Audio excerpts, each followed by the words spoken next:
the vehemence with which people are fighting, I was wondering, did I miss something? I think in a very calibrated way, somebody sent the message to the minorities that your citizenship is under threat. This lie did fly for the last 1 week, now it's landed.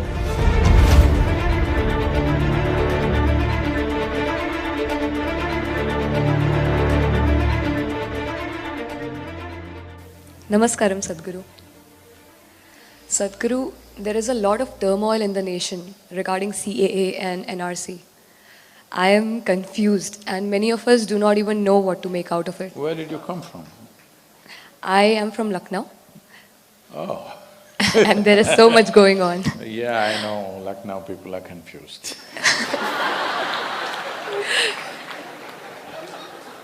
Sadhguru, I wanted to know your thoughts on this. My thoughts, CAB became CAA, a bill became an act. Well, looking at last 1 week's reactions on the street, I even wondered, have I missed something really?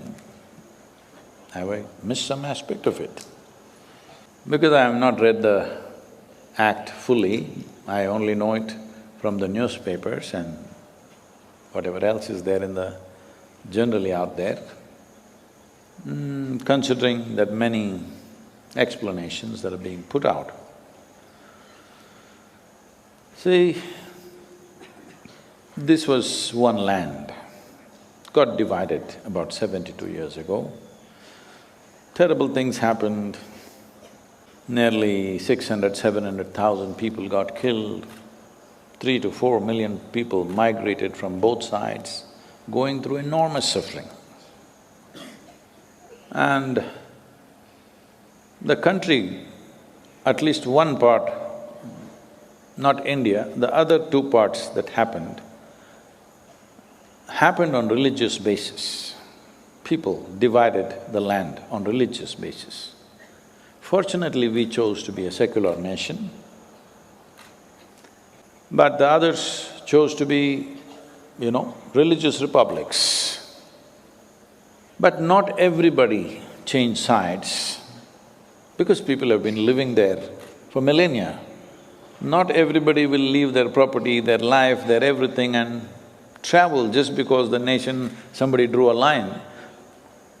72 years ago, a whole lot of people did not understand what this line meant, really. So quite substantial number of them stayed back. There's a lot of debate about percentages, I'm not an expert on this either. They say 23% stayed back in West Pakistan and nearly 30% stayed back in East Pakistan. That's what people say. Because nobody has perfect numbers, I believe, but it's somewhere around that, it can't be totally wrong. But then 1971 war happened and East Pakistan became Bangladesh. Then widespread persecution of the minorities happened. At that time, nearly 18 to 19% of the people left and came back to the Indian side. They got mixed up, there was no proper arrangement, they just gotten mixed up with the local population. Some of them are still in refugee camps, unfortunately. It's the situation in India. The situation on the other side is different. Because by law there is discrimination against the minorities. Here also people will claim there is discrimination, but not by law. Individual people may always discriminate against each other, which is there in every nation on some basis, for race, religion, caste, creed, gender, all kinds of discriminations exist, unfortunately, in most societies on the planet. We are not completely antiseptic to that, we also have our share of discriminatory practices, but not by law. In the eyes of the law, all citizens of India are just same. There is no two ways about it. Social practices, Not everything catches up with the constitution, everybody plays their own little game here and there for different reasons. Political reasons, social reasons, economic reasons, variety of things.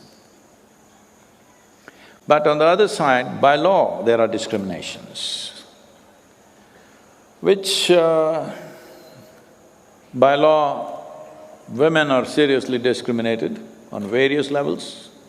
By law, almost all the minorities are discriminated. Just day before yesterday, a professor has been given a death sentence for blasphemy because he wrote something online which the religion does not like. Such things are not possible in this country, okay? Socially, there may be repercussions, that is there everywhere in the world, but not by law. I was in Baku, in Azerbaijan. 164 Pakistani Hindus were visiting Baku because Baku has a fire temple which is over 5,000 to 6,000 years old. With all Sanskrit inscriptions, Indian people have been traveling to this fire temple. It is called the Agni Kashi. So those who want to do sadhana on fire because of natural gas, naturally on the land, there are points where fire is burning or is been burning forever. So they built a nice temple around that, and this is a place where people go to do sadhana, largely to die, the last part of their life. They want to go there and spend. For thousands of years, they've been going there. So now, in India, we've completely forgotten about the Baku temple, the fire temple, but the Pakistani Hindus are still going there. So 164 of them came. Well, on that day I had to take 164 photographs with each one of them, and then families, and then friends and groups, and totally 200 pictures in one evening. Then one of them, a young man, maybe around 30, maybe 32, 33 years of age, came to me crying bitterly, and he said, he was married for 2.5 years. One day, 10, 12 people came, thrashed him, picked up his wife and went away. And that evening, they got her married to another man of another religion. And that evening, she's with him. 2.5 years, he was married to her, they're close together. Now forcefully they take her, and he cannot, police won't take complaint, he cannot go to court because Hindu marriage is not legal in Pakistan. Can you beat it? I was just surprised that there is such a law. I have not made a study of it, I must check this out, somebody must check this out properly. But I inquired and a few other people confirmed it is so. I'm not 100% on this, but this man's plight is real. That they pick up his wife, take her away, that evening they get her married to somebody else and she's supposed to live with him that evening. Because his marriage is not valid, because he's gone through a Hindu ritual. He has not gone through the rituals that the other religions are propagating. So his marriage is not valid. So people have been going through these kind of things, so a trickle of people, slowly when they get overly frustrated, they can't live there, they've been coming for last few decades. In my opinion, CAA is too little compassion coming too late.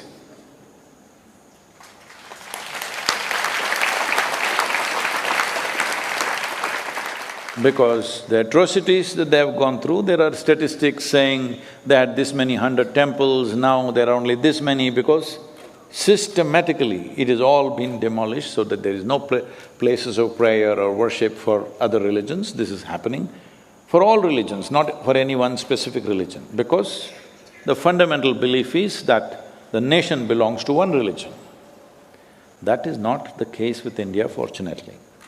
Here, everybody can practice whatever propagate whatever, everything is there. So CAA is not bringing any new people. See, we are populated, all right, even here. We are well populated. So we don't need millions of people coming from another country, no matter what is the situation there. We can't go on taking people.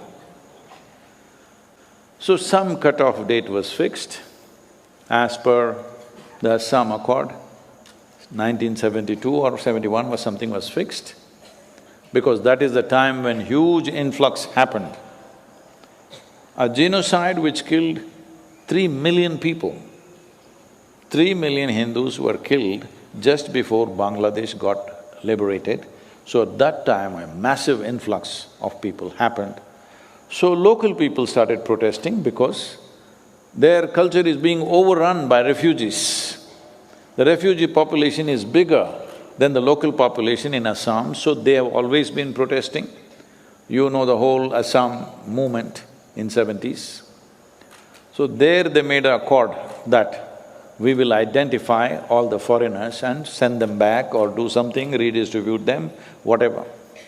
That never happened because people who made that accord, they only signed the paper, they did not act.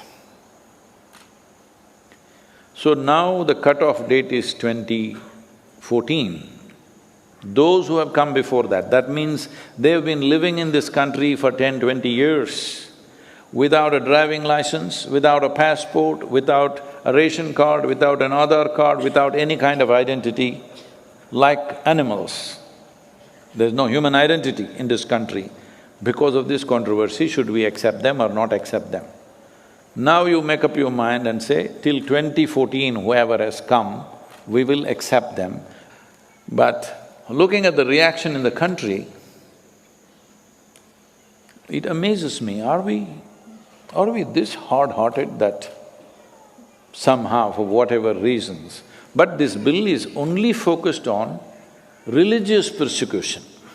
You may have some other trouble and you want to come here, that's not allowed. You may be looking for economic opportunities, you cannot come. If you want to come, there is a separate channel for that. Anybody can apply for Indian citizenship and go through the normal process of law.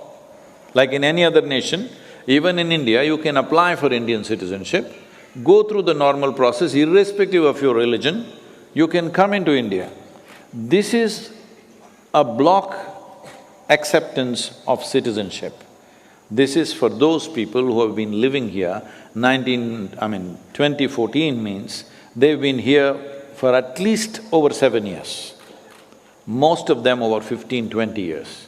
Well, looking at the reaction on the street, the vehemence with which people are fighting, I was wondering, did I miss something? Am I not getting something here? But since in the last 24 hours I looked up a few things, this is all it is. And everybody knows that's all it is. Now slowly everybody is changing their stance and saying, no, we are reacting because of police atrocity. Nobody… See, one thing is, it looks like the government was caught napping because they didn't expect such a big reaction for such a simple issue. So they didn't put up enough police on the streets. So police got really thrashed badly in most places, brutally.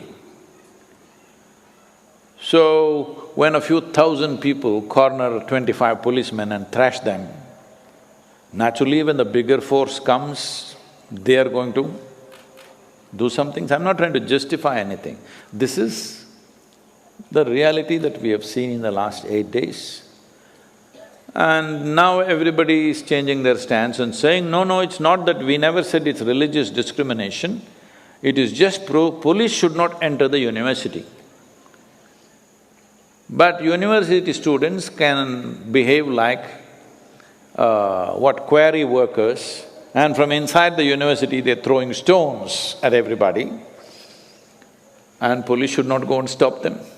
When they go, well, if she's throwing stones and she is not, both will get beaten, unfortunately, because she's sitting next to her.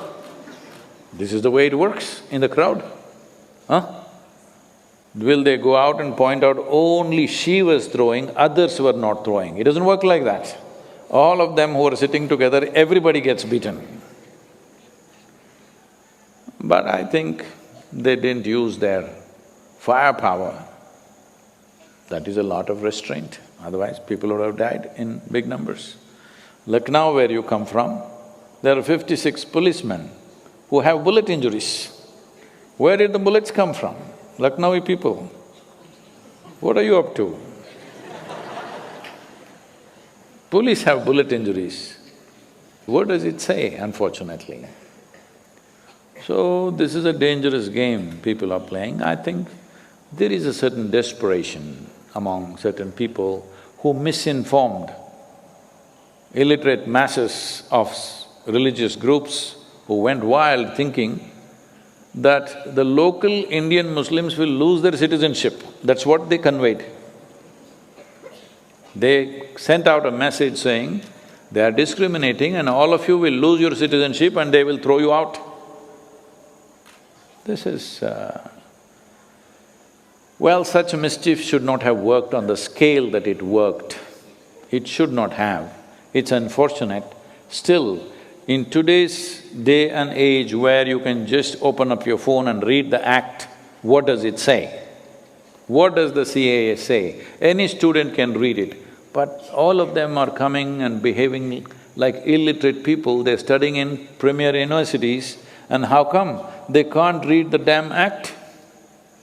It's really sad that such a thing can happen, that nobody reads the act, everybody goes by the rumors that are going on. WhatsApp is their source of knowledge, okay?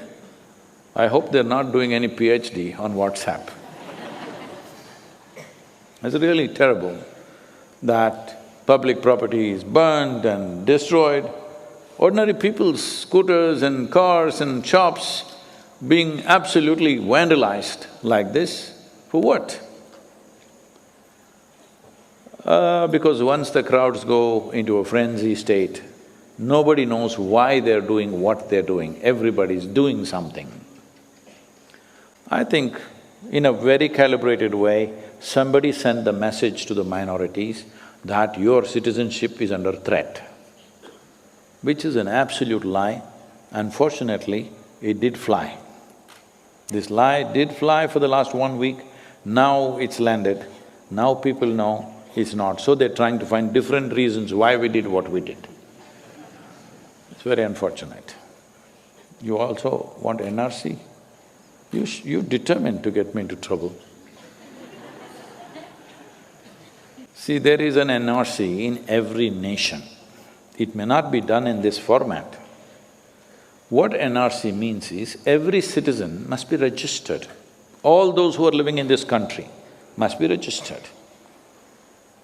When we are trying to…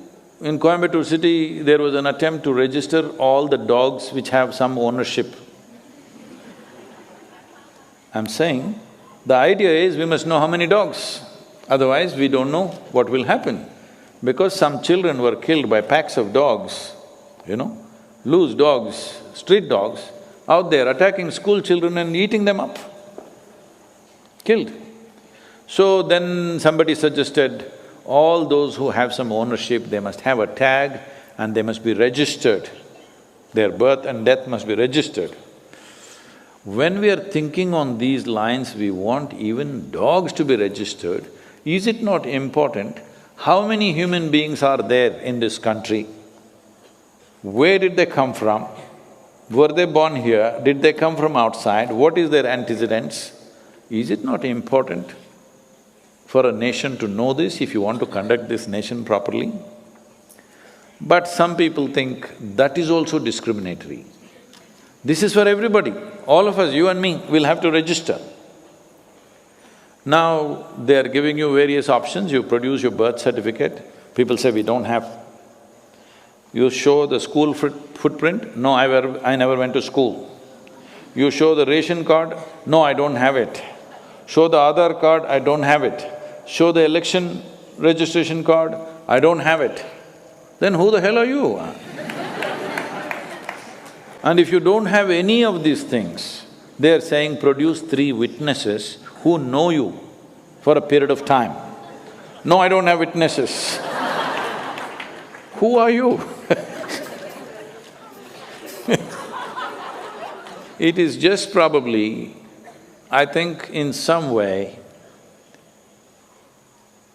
for whatever reasons, I think the government has failed to communicate this properly.